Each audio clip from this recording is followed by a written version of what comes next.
Now, answering your questions about the law and legal issues. This is Legal Break with attorney Gary Bruce.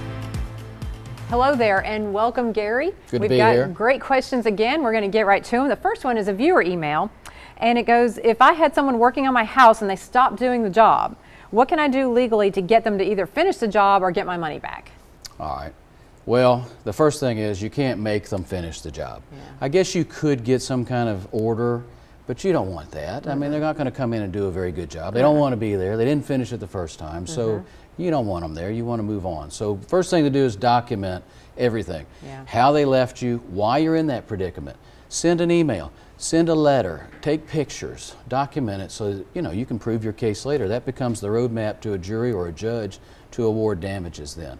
And then I guess the second thing is to get an estimate. Get somebody in there who says, all right, I got this mess, I got to get it finished, and they'll give you a cost to do it, and I guess you do it. You don't wait. You're not going to get the money up front. You got to go ahead and finish the job generally and then sue for the damages. And good luck. Yeah. But you can sue, though, in small claims court. In Georgia, up to $15,000 is the jurisdictional limit, and Alabama District Court has a $10,000 small claims court. So that's available. If it ends up having to pay lawyers, it's just going to be that much more money lost, throwing good money after bad sometimes. Yeah. All right. Very interesting. Good question. We also have a viewer question, and we'll go ahead and roll that now. Okay. Hey, Gary, what if I'm the victim of a hit and run? Good question.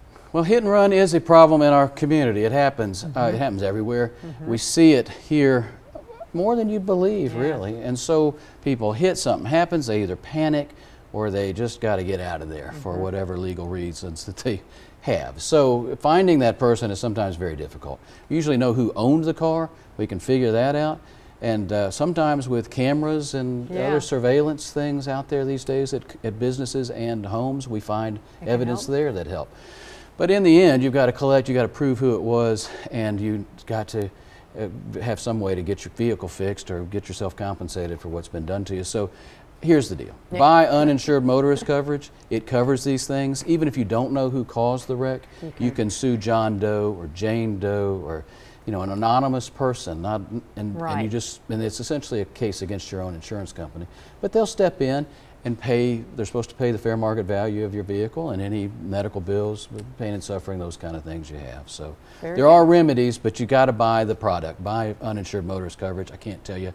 It's important. Very good. Thank you so much, Gary. We look forward to seeing you on the very next Legal Break.